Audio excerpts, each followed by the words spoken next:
How is everybody doing? Hope you're all doing fantastically well, Manchester United fans. This is Forever United TV. Welcome along to your Friday evening live show. I'm Adam. Please do get all of your comments in the live section if you are with us live, and please do get your comments in after the live has finished as well. Happy Good Friday. In the midst of all of the craziness that was last night going into this morning's show, I forgot to mention it's actually bank holiday here in England. So happy bank holiday, everybody. Have a great Easter weekend and hope you've had a good start to it. How could you not? After what happened last night, of course, we're all still coming down a little bit. There's still the excitement. I think I've watched back the Rio Ferdinand and Robbie Savage commentary of them goals and highlights of them goals about 8 times today now. It was brilliant last night. But we need to move on. Like Ruben said last night, time to move forward. Last night was last night and it was absolutely fantastic. It was brilliant.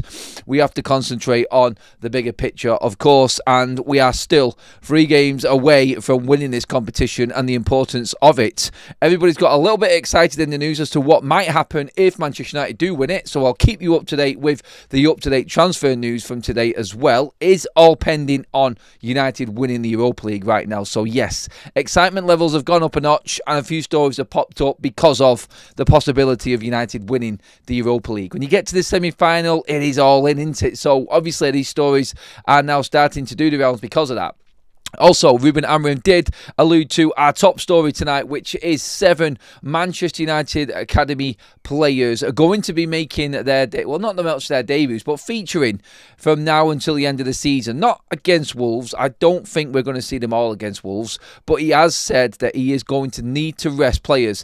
It's not the best time to bring these academy lads through in this season, in this moment, Ruben said, but needs must. Manchester United have to rest players. They have to concentrate on the Europa League now. It is the only thing holding this season up and Manchester United's future in the Europa League or in the Champions League, and in fact in European football in general going into next season. Any form of European football next season is dependent on these next 3 games against Bilbao and one of Bodo Glimt or Spurs. Let's look at Bilbao first and concentrate on that one, shall we, Adam? Let's not get too carried away with ourselves. Some have, and you can have your moments. But obviously when the weekend starts, which is now, going into the football tomorrow and the Premier League fixtures, obviously the come down will be there. And everybody will be getting used to Manchester United.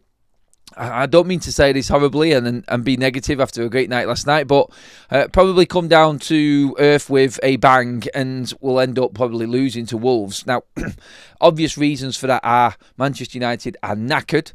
That was emotional, draining, and we cannot, like Ruben said, play all of our first team players again and expect them to compete at the highest level like we did in that last 15 minutes, in fact, against Lyon last night. So we're looking at bringing academy lads through. I want to go through the list of who I think has got the better chance to make it into Manchester United's first team out of all of the academy lads. I've got a list of 7 here that I want to go through and get your opinions on and just give reasons to why these players are actually right at the front and at top of the list for Ruben Amorim to integrate into his squad. Obviously, Harry Mas goes down as number 1 simply because he's already played.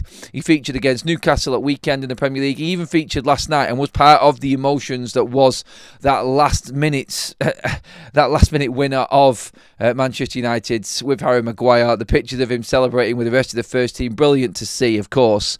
So I think Harry Mas is a no-brainer. Obviously, Dorgu is going to want resting. He didn't play that well last night, I didn't think, Patrick Dorgu. So Hamas is the obvious contender straight out the box and will feature again this season. I think that's quite clear. Obviously, up front is where United have got a problem. Even in resting Rasmus Højlund, that doesn't guarantee you goals these days because obviously he doesn't score.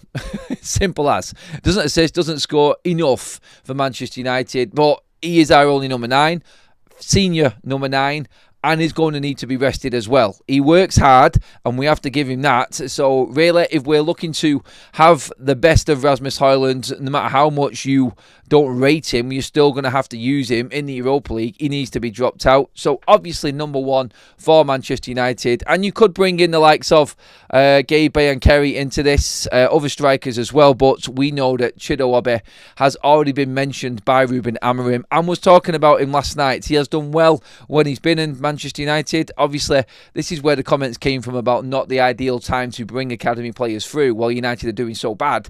But Chido has already featured in the FA Cup, a little appearance in the Premier League. He's knocking on the door, scoring in Manchester United's academy again, and I think is the obvious replacement. So Chido and Harry Mas are the first two players on the list and will definitely feature at some point. I think both will feature against Wolves on Saturday. Very comfortable.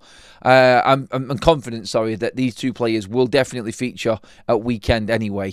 So they're the two main ones. We'll get into all of these players. Please do pile your comments in. I'm going to go through this list first of all, and then we're just going to go in with the comment section after that before we move on to the other part of the show. So, right, we've got Amas and we've got Chido, left wing back, centre forward, number 9. In next, I have got Sekou Kone. Midfield, with Toby Collier being out, Mainu not really fully fit yet. Agate and Casemiro. Casemiro will not play this weekend. I don't think he's going to risk him. Obviously, Ugarte has been in and out at the moment. He also alluded to Bruno Fernandes's fitness and seeing him struggle, and he's going to have to look after Bruno as well. Ruben Amorim being the first manager that may actually leave Bruno Fernandes out or sub him off in a Premier League game. We've seen him bring him off against Newcastle. The game was dead, so that was an obvious choice. But when we're looking at replacements, there aren't many. I don't think he wants to play Christian Eriksen. I mean, Christian Eriksen has been appalling since he's come into the side over the last couple of months for me, and definitely he's not going to inspire anybody. I think this is the perfect opportunity for Ruben to spread the positivity and bring a player in that has been performing and has been progressing through United's academy now for the last few months. Sekou Kone, we have done so many shows about and how he's impressed everybody at Manchester United and where he plays in that 6 deep role. He is ideal to come in and replace an Ugarte or a Casemiro. Maybe you could get both of them in there somehow. The only problem I've got with Sekou Kone is very, very similar to Ugarte, who is probably the more rested player in the senior squad right now for Manchester United in that midfield. So Ugarte probably has got a better chance than any first team player to still get game time. But with Collier missing, maybe we will see Sekou Kone. He scored this season as well, so he does have that eye for goal, Sekou Kone. We've seen Agate get forward as well and get his goal last night, and has scored a couple now for Manchester United, so maybe between them two you could see something as a 2 in there. We will see, but Kone in the midfield role, and we do need reinforcements in that position, 100%. We are very, very short there, like number 9. I see that being the position where we do need to bring somebody else in, and Kone is perfect for that role. If you want an engine, if you want a 90-minute performance and you want control and composure, Kone is definitely the man. Next on the list, obviously with number 10 role, we're not too bad at the moment with Kobe coming back, Mason Mount coming back. Ahmad is not too far away either. Bruno can play there as well, so you could probably argue the point that we are going to get away with this, but Jack Morehouse can play 8 and 10 comfortably, and he's a ball-carrying midfielder that will bomb forward from defence into attack in the blink of an eye, and he's a fantastic ball carrier. That is his main attribute. He drives at defences and midfields like you've not seen. This player is exactly what Manchester United need. And if he was a little bit more mature and had a bit more experience under his belt, Manchester United, as good as Jack Morehouse is, may not even be going into the transfer market for another midfielder this summer. But he's too young, and we will do, just to clarify where I'm at with that there. And the facts and the added the added incentive for Ruben Amorim on Jack Morehouse is he is probably one of the players that he has picked out in a particular game that he has actually watched this season, as in Ruben watching the academy players. He was there watching Jack Morehouse, and with Jason Wilcox next to him, United staff saying that Jack was one of them players that Ruben picked out from that game. So we've got previous with Ruben talking about Morehouse. He's featured on the bench twice now, I think it has been, for Manchester United this season in the Premier League already, as well as Europa League as well, like last night. So Jack Morehouse definitely has a chance. He's my number 4. So just to go through the first 4 names on the list, we've got Harry Mas, Chido Obe, Sekou Kone and Jack Morehouse, I think, are the ones closest to featuring for Manchester United so far. We're going to go through them all, and then we will, if you are just joining us, get into the comment section on this. So pile in with your comments and what you think and who you will also bring in. Honourable mention, because they're not on the list, in Gabe Bayankere and James Scanlon as well for Manchester United. I don't think Ibrahimov at 16 will make it in. I think he's a little bit off yet, and I don't think has been anywhere near the first team yet this season. So for them reasons, I don't think either of them two will feature. I could be wrong, because obviously, James Scanlon has featured on the Manchester United matchday squad before, so there is a possibility there. But I see Godwill Kakonki at centre-back being the next one in line. Another player that has trained several times with the first team, a player that Ruben Amorim has talked about a lot. And at centre-back right now, with Harry Maguire being tired, obviously we've got issues. We've seen Mazraoui leave early last night for personal reasons. I have got a little bit of a sneaky update on that as well. It's just been sent to me. So I'll keep you updated on that situation between Lindelof and Mazraoui. Not confirmed, not definite, but I think makes sense, to be honest. So we'll talk about that also in a moment. But Godwill Kakonki at centre-back, 100% is a player that Ruben has had in his matchday squads and does like and has trained with and played with the first team. He understands what's going on with Ruben Amorim, his system and everything like that. So Godwill Kakonki, number 5 on our list of academy players that could come into Manchester United's side. Onto the wing-back situation, and 2 players I feel vying for the same position in Bendito Mantato and Jayden Kamasin at right wing-back.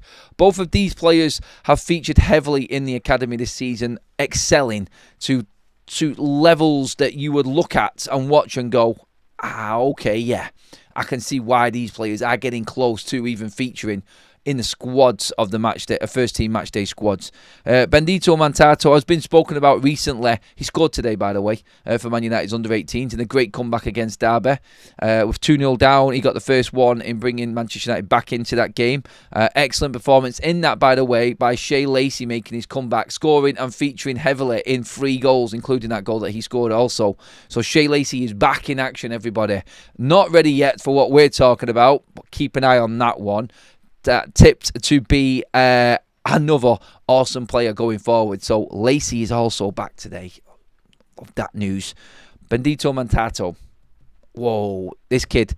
And Jayden Kamasin have been absolutely brilliant at right back, right wing back, whatever you want to call him. United playing predominantly 4-3-3 in the academy. But in that area, I've got all the capabilities. I would say, and this, I don't want to pick between them and splitting hairs.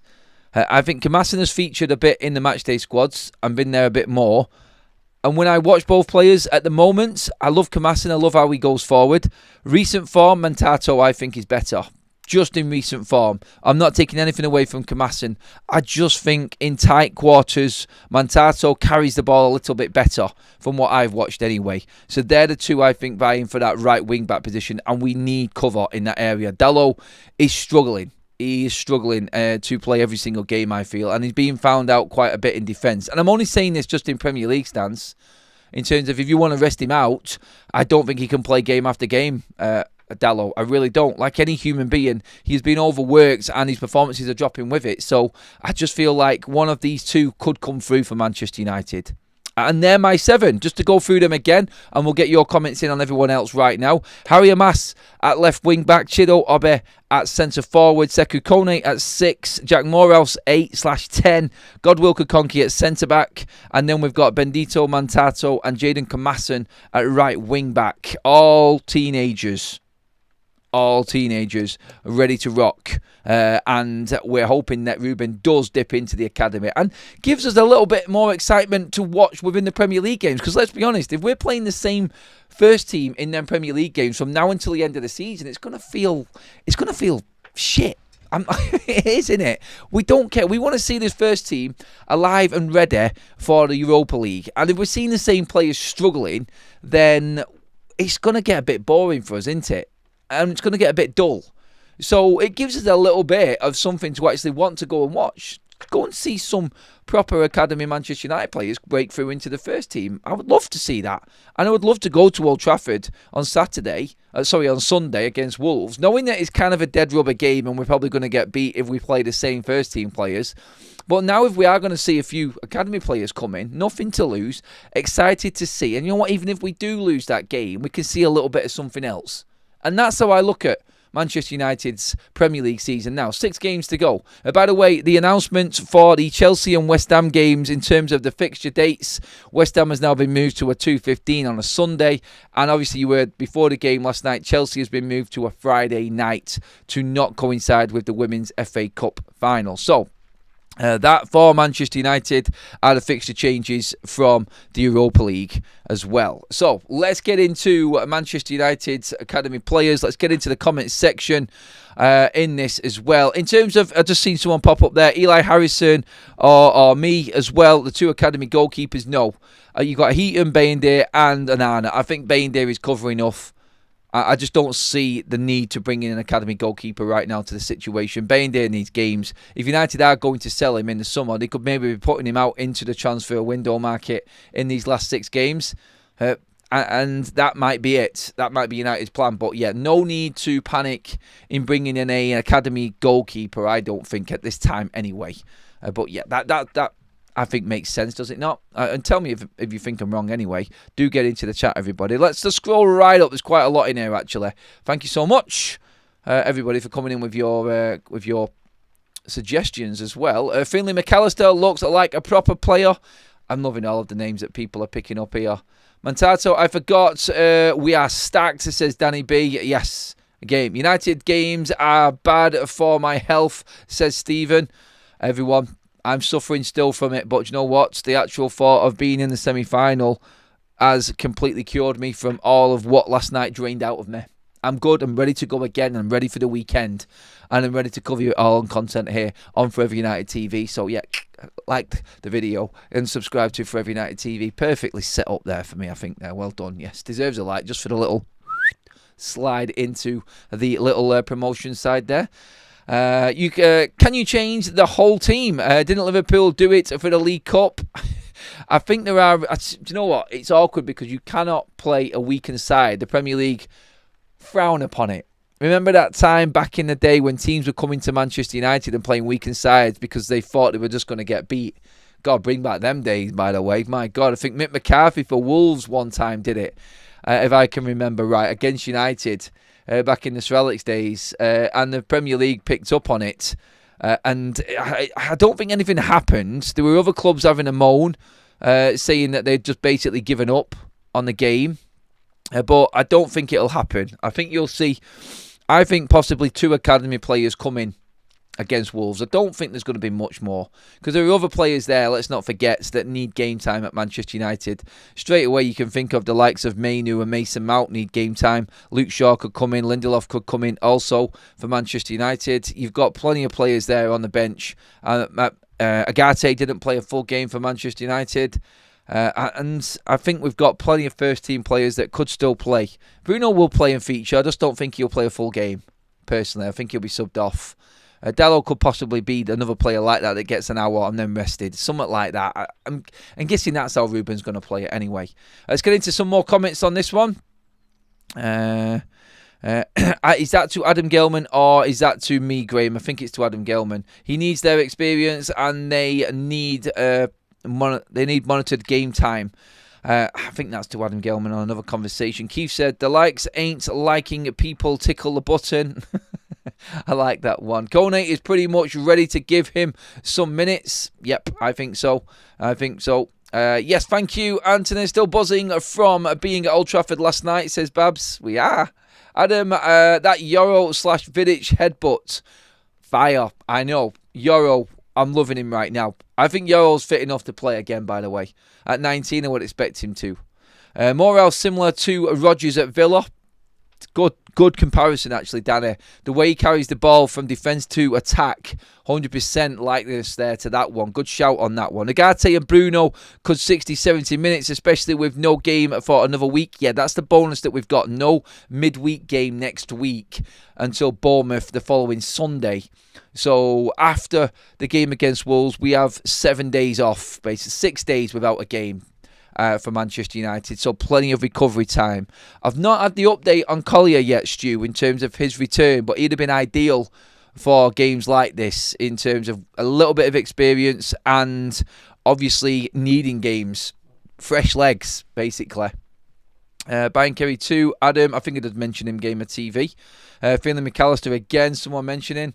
What about defence, Adam? I did mention 4 defenders in my 7 academy players, mate. I'm not sure if you missed them, but I had Amas, Mantato, Kamasan and Kakonke. 4 defenders from the academy, mate. I'm not sure if you were alluding to that, but just in case you missed it, mate, there you go. Adam, is it true Barada spoke to Shirky? No idea about that. I don't think so. Manchester United were impressed apparently by Shirky's performance. I think everybody should have been last night. I thought he was very, very good. And at the price that he is and what he did last night and how he influenced everything. Because when he came off, Leon died. And they did. They really dropped off when he came off, and that quality shows. You don't know what you've got until it's missing. And that was the case for Leon last night. When Shirky came off, they lost all threat. He had a presence and he had a real threat about him in his game. He was dangerous last night. He can carry a ball, that man. I think Kaz made a good point about Shirky, actually. In that one run that he made when no one wanted to touch him, like his close ball control was excellent. And that finish, scud missile, bang, into the corner. Even I couldn't moan about Onana about that one. I mean, Jay was sat next to me in the stand and he went, Onana cemented to the spot. Again, I went, even if Onana dives for that one, he ain't saving that. That was a bullet. And Shirky is definitely a player that I would like at Man United. My God. Ross says, Mantato and Bian Kerry could have my favourite names of anyone in the academy. We have got some quality names coming through, aren't we? Great comeback, Adam. I watched it earlier myself, mates. Yeah, it was a good comeback for the academy lads this morning. Earlier on today. We need to stop talking about winning the competition. We are going to have to perform better for 3 games. Discipline, yep, I did say that as well. I did stop myself from getting too carried away. We have still got to beat Bilbao, and then we've got to compete with, if it's Bodo Glimt, I'll be happy. I don't know, who would you want? No, don't talk about the finals. Bilbao. Simple. Carry on with that, Adam. There's no point in looking at the final just yet because we've got to get to the bleeding final. So steady on, son. A young Leon lad on the left wing who came on and won the penalty. It looks like a good future player. I can't even remember the name, actually, Robert. Someone will pop that into the chat. Adam, did the Fofana lad impress you? Scandello a few times. Would that be the player that we're talking about? The one that set up the goals? Yes, it would. It's Fofana, isn't it, actually? He had Dello on toast. Completely on toast. He looks lightning quick, doesn't he? Eden Adam, watching from holidays in the Canaries. Watched the game last night with some Norwegian guys. A sign, I believe. Yes. Kyle, hope you had a good time, mate, and had a few beers as well, and really enjoyed that. It's not like watching United win when you're abroad. Sat there in the pub knowing that you can just go and get a cocktail the next morning when you wake up with your hangover and carry on the next day. There's not better, is there, mates? Unless the kids are there and you have to concentrate on them. And that, obviously, then is a sore head day, trying to deal with them in the pool. But, hey, hopefully you had a good day anyway watching the game, buddy. Laugh if you like, but we lost control when Mazza went off and Yoro went to right centre-back. Rasmus' hold-up play was exceptional last night. And the shithousery off the ball on the Leon centre-backs was excellent. Yeah, Connor, I don't agree with that. Rasmus Højlund is like playing with 10 men at the moment. He just doesn't get into the positions. I'll let him off for the moment when Garnacho should have squared it when he kicked the post in frustration, but that's about it. Honestly, no. I didn't see that with Rasmus Højlund. It's not good enough. He cannot hold the ball up. When he holds the ball up, it takes him out of the game, and then he can't get forward where he needs to be. And in them positions, he's an over-the-top, fast attacking forward. He needs to learn how to play that role more. Adam, you were watching live, so you wouldn't have seen the camera footage of Omar and Wilcox in the crowd. They didn't look impressed at all. Regardless of the win, I'm not shocked. It was a poor performance. Look, it wasn't poor in the first half, mate. We were the better team in the first half and deserved to be 2-0 up. Second half, we looked tired, and the effort that United had to put in the first half really started to tell. I think that's the worrying sign. The fitness levels, not being able to play intensely like Ruben wants for 90 minutes is going to be a concern going forward for United, I feel. And that, I think, is what we need to concentrate on more going into the summer. Anyway, plenty of names brought up there in the chat. Thank you, everybody, on the young academy lads coming through. And that, I feel, is they're the 7. I think everyone's been pretty much on top of all of the players and academy players in the chat there, what deserve to be in Man United. Not everyone deserves to get given a chance the way that the academy lads have performed this season, but in terms of what we've known and how close certain players have been and game time and training with the first team, the 7 that we picked, Harry Mas, Chido, Ober, Sekou Kone, Jack Morehouse, Godwill Kakonki, Bendito Mantato and Jaden Kamasin. 7 teenagers ready to make their mark for Ruben Amorim when called upon. I think they're the closest. I could be wrong. I'm just going off what we've seen so far this season, performance levels for these players in the academy and how close they have been already to the first team. But there are 7 players. I want to move on to other news as well. As you can see going across the bottom of your screen, this is a story which is doing the rounds, brought up from Sky Sports, actually. Manchester United are believed to be the current front-runners in the race to sign Antoine Semenyo from Bournemouth. Amorim is thought to be a big admirer of him and has ideas about how to deploy him in the new-look Manchester United attack next season. So this is another option to the actual Matheus Cunha situation for me. Bournemouth will not give up Semenyo lightly and are understood to value him at approximately 70 million quid. However, the structure of the deal remains undefined and could include a lower fixed fee with add-ons similar to the 65 deal Bournemouth did with Spurs for Dominic Solanke last season. So that's the situation with Semenyo. In terms of Semenyo, I do believe he's a different type of player to Matheus Cunha. Both quite decent in terms of numbers this season. Interesting fact on Semenyo is he's played in 5 different positions this season. So he's played in left midfield, a bit deeper back, left attack in a front 3, centre forward, right attack in a front 3, and right midfield in a 4 as well. So left and right midfields in 4s, left and right up front in a 3, and centre forward as well. So 10 left and right wing. Interesting fact on Semenyo, and I don't think many people knew this, but he has scored a goal in every one of them positions this season. And he has also got more goals this season and assists combined than Xerxes and Rasmus Højlund put together. I don't know if that's a good thing about him or a really bad thing about Manchester United's forwards this season, but that's in less games as well.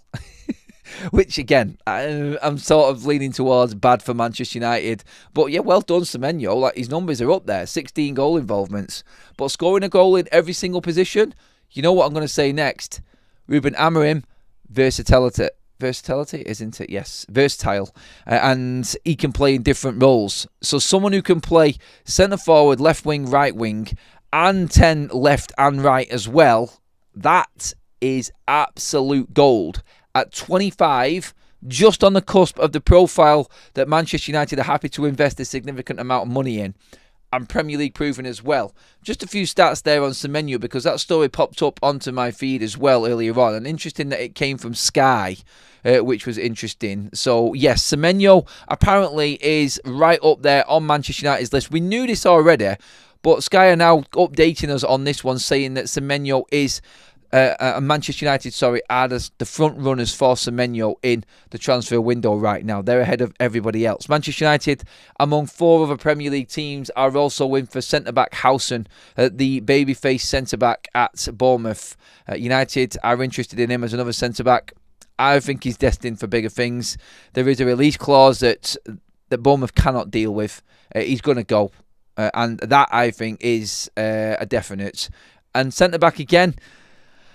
I wouldn't be spending a lot of money. Look, all of this news, by the way, and I don't want to get everyone excited about Semenyo and thinking that Manchester United are front runners. There was another story come out earlier on as well from Mark Ogden, chief writer for ESPN, that said Manchester United will trigger their interest in Tyler Diblin and Southampton if they win the Europa League. So Tyler Diblin isn't seen as a not winning the Europa League and being in the Champions League signing. He's seen as we will go for him if we're in the Champions League. You can see where everything's developing from here.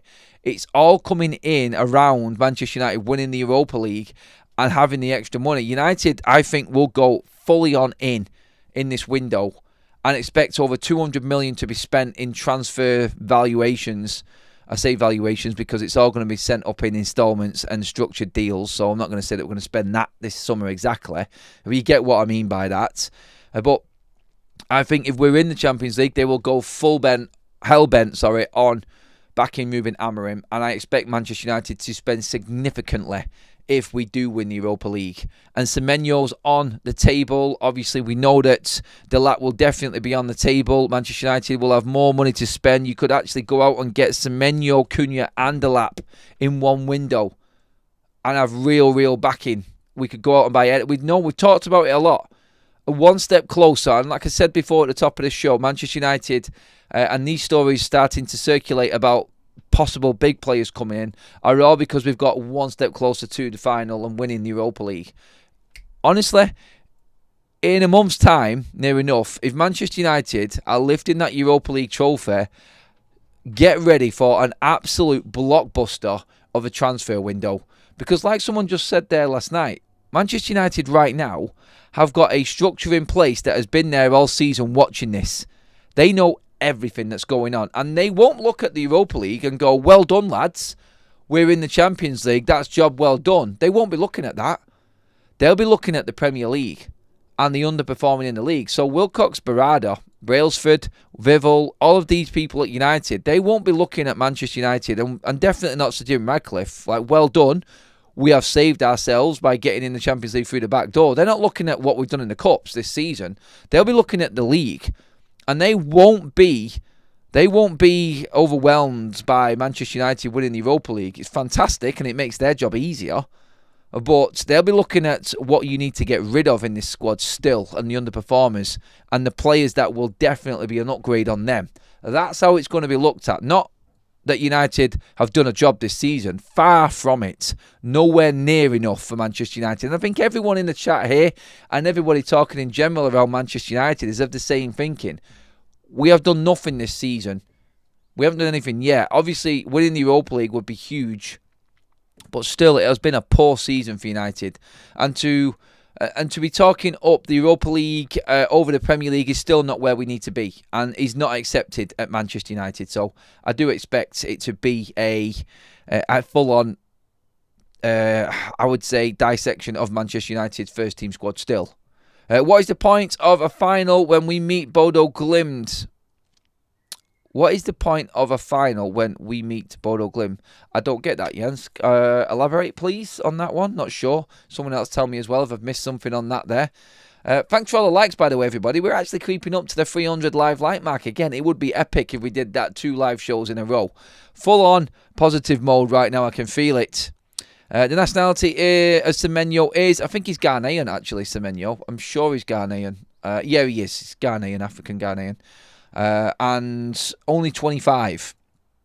So won't be 26 until next year, 2026 as well. So he's young and fits in everything that I said there. Where Cunha is versatile, that helps. Similar price. I think it's going to come down to, when you look at it, one of Semenyo or Cunha, because both putting up decent numbers. I think United's target still is Cunha over Semenyo, I think. But Semenyo is a different type of player to Cunha. I think more explosive. It's hard to separate both players, to be honest, in terms of what they can do for him, because you can see both players actually doing a job in a way in this system. So, yeah, good that there's options. I honestly don't know what we do, and the excitement of talking about this now and being in the Europa League could all be over in 2 weeks' time, and we could be out against Bilbao, and then I don't know where I'll be or what I'll be thinking. But we'll find out very quickly. So yes, it's going to be an epic 3 weeks now for Manchester United. Obviously, 2 league games against Bournemouth and against it's league games against Wolves and then Bournemouth, and then we're into the Europa League after that. In between that, I think we've got, I'm sure it's West Ham. It might be or Brentford. I can't remember which one it is actually. In between them two games, and by the 8th of May, I think our season will be over or set up for a massive climax. That's what we're going to be looking at. 3 weeks from now, we will know where Manchester United are going, either to Bilbao again and into the final, or looking at some boring, crap Premier League games, licking our wounds, having been knocked out the Europa League, and not looking like we can spend that much money in the transfer window because we're not in the Champions League. That's exactly where we're going to be. Right, into the comments section we go. Do put your comments in. Volps Stu, I love that script. I love that actual profile picture there. I've seen some crackers of Harry Maguire today. Some absolute beauties. Unbeaten in Europe still, 12 games unbeaten, Manchester United, and Ruben Amorim as well. Absolutely brilliant campaign so far for Manchester United in the Europa League. Manchester United have been left impressed by Maverick Ryan Shirky. Yeah, we covered that one already. Game off. Good point again. No, Shirky last night impressing. And amongst all of this, you've got a cheaper player there in Shirky who has proven a point in these fixtures. He's had a real impact against United, scoring obviously in both fixtures as well. So you can't ignore him. And if he is up for coming to United and United can make that deal happen, there's a real player there for United to get in Shirky as well. Let's see. It's all well and good having or signing good cheap African players, but what happens when the Africa Cup of Nations comes around? It's a month out, mate. I don't even think we need to worry about that. Why do people get so concerned with AFCON? It's a month out of the season. It's not going to really impact Manchester United that much. If you're looking at buying a player because, or not buying a player, sorry, because he's playing in AFCON, then I think your system is flawed, to be honest. I really do. And there's no reason why we should be looking at AFCON as an issue at all. I don't think. Jens, again, can you say Happy Easter to Kate Fowler, please? I think I just did. Babs, nothing can take away from last night, which will stay in the memory forever. Totally with you. Shirky has been the dreams that happen at Old Trafford, says Chipper. Shirky has was not impressive last night. Really? I don't know where you get that one from, Gang Dread. It wasn't what Shirky was doing as much as it was a poor defending. Shirky is so unathletic. He's unfit for the Premier League. Disagree on that one. I'm sorry. He had a massive impact last night. 100% was one of the better players on that pitch last night for me. I don't care what anybody said. He was causing problems for United all the way through that game. Today we are all support Harry Maguire for his goal, although he may have caused a goal. But as United supporters, we need to support all of our players wearing the shirts. Yeah, we do. Quickly, I was just told, I think, regarding Mazraoui and Lindelof, it looks like it could be newborn-related situations, which would make a lot of sense. I didn't actually know that both players' partners were expecting. Good pictures and video last night of Lisandro Martinez coming in with his new baby, which was great. Good to see Leachaw actually walking again quite comfortably, so recovery is going fast and well for him. But yeah, the update on Lindelof and Mazraoui was apparently to newborn baby situations. I don't know for definite, but that's just what we're hearing right now. I didn't actually know, and I'm not even sure if that's true or if the players' partners are expecting, but that apparently was the rumour going around anyway. Has anybody worked out what different outcomes of each place in Europe means for money next year? We are all good if we don't win, or is it bad times? I have lost my way on all of this now. In terms of each position in Europa means for money. Right now, just on that one actually, in terms of Manchester United and what we've taken out so far this season from the Europa League, In terms of the money, Manchester United will receive 3.5 million in prize money for just winning the match yesterday. They now have tallied approximately 25 million just in prize money from this year's Europa League, not including commercial money. That, I think, is what's been reported so far. That is factual, apparently, as well. So United have earned 25 million this season alone, and I think if we look at that and go, that's not bad for the Europa League. The money has gone up, but it's all gearing towards what we'll earn next season in the Champions League, which dwarfs this amount of money. But for your Europa League campaign, for Manchester United and what we brought in, it just shows you the significance of actually still being in Europe in some form. Gate receipts and commercial revenues are not added to that 25 million. That is just in prize money through the amount of games United have won and how far they've gone in the competition. So 25 million from the Europa League, that's decent. And obviously that's going to go up even more if we get through the semi-final, into the final. And if we did win it, then I think we are looking at decent money. So I just look at this now in terms of what we're at money-wise. I think it does impact the Manchester United transfer window in the summer. And this money obviously going towards, I think, balancing the financial fair play books as well is handy for United, especially if we don't end up winning it and we haven't got next season's Champions League money.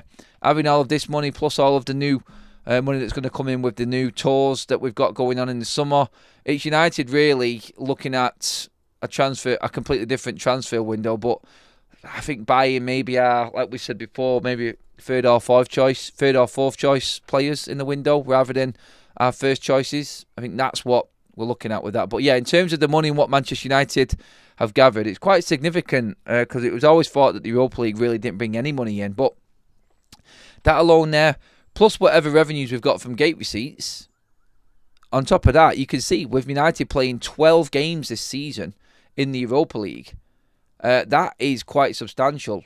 And if we haven't got any European football next season, you're not getting the riches of the Premier League. You're not getting that extra money from Adidas, and you're not getting them extra gate receipts. We are really going to struggle, and this squad will be fleeced next season.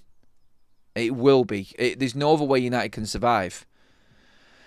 Ruben has also been talking about the Wolves game as well. They have many quality players like Matheus Cunha. It won't be easy. It just gave an example of Cunha because I remember about Matheus scoring a lot of goals, just that, obviously covering himself because obviously United are being linked with Cunha, and Ruben talking about Cunha in a press conference is going to get people's ears pricked up.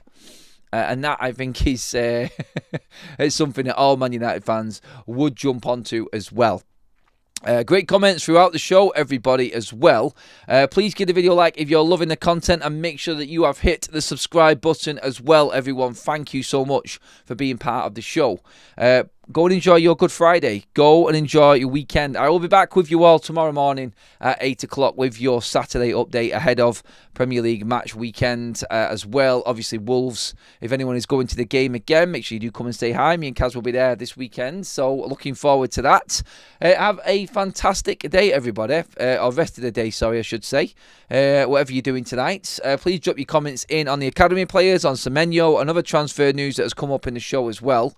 Let me know what your thoughts are in the comment section once the video live is finished, and we'll catch up with them later on this evening and have a good look through, ready for tomorrow morning as well as all the other news that is coming your way. Thank you, everyone. That is it for tonight.